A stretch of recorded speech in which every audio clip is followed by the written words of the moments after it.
My name is Justine Tindall. I am the Group Executive Creative Director for Leo Burnett in London. I've heard it defined, or I have defined it to some people as that I have to be the sphincter of the agency. It's my job to make sure that no shit gets out, and that can be tricky at times. But yeah, that's in simple terms. I don't let any shit out, or I try not to. I think that of a very big glass of milk, there was a very thin layer of cream at the top. Some of the most interesting work and exciting work, I think, is work where it is part of something else, something bigger. The Intermarché campaign from France, I think, is a great example of that, where there is a fantastic idea which is using different touch points to communicate that idea, and each touch point is really, really strong.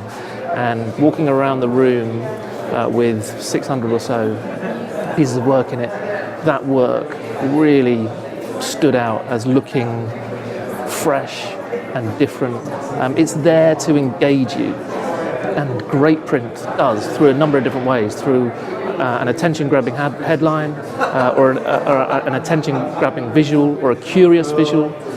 It's usually, we talk about print as being bent and straight, and so the visual might be bent and the line will be straight to go with it, but it's the visual that then draws you in, or it will be the bent headline and the straight visual. There tends to be that kind of dynamic going on, but it's principles of communication that haven't really changed. Arresting, engaging, disruptive, simple, creative ideas.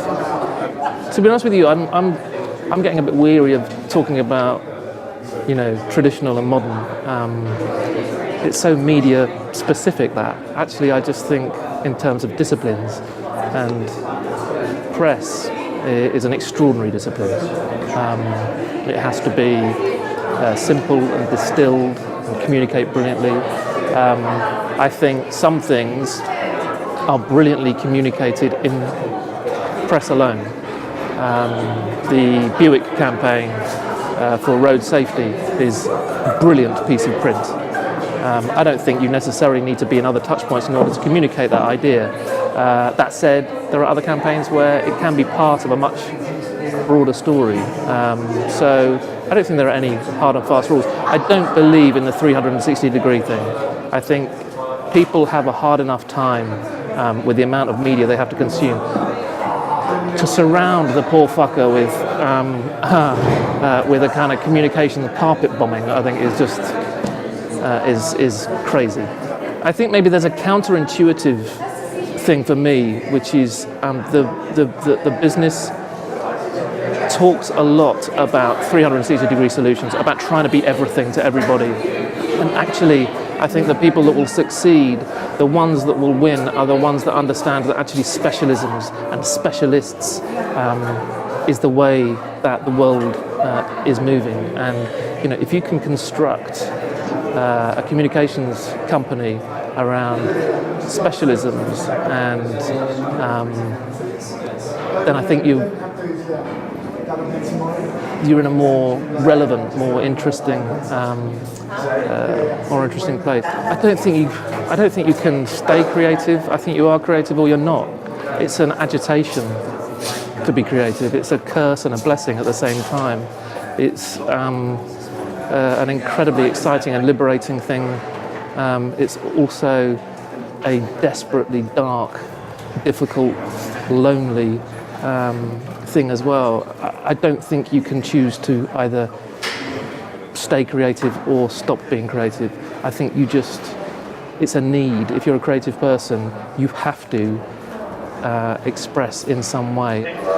Stamina is as important as creative talent. That if you don't have a good chin, if you can't keep getting up off the canvas every time you get smacked in the face, then go away and do something else. Because if you don't have stamina, you will not succeed in advertising. I haven't judged D&AD for a little while now. I don't know what I said last time round, but maybe I have. Maybe I upset somebody. But I'm amazed actually at how little it's changed. I love the process and the choice of is it in or is it out. I don't want to sit and torture myself over whether this is a 3 or a 4. Is it in? Is it good enough? Or is it out? Is it not good enough? I love the binary nature of D&AD and the fact that you have to go through that process 3 times for a piece of work to win through, to win a pencil. The fact that it's so hard and so difficult is the thing that makes it magnetic and unignorable, and special.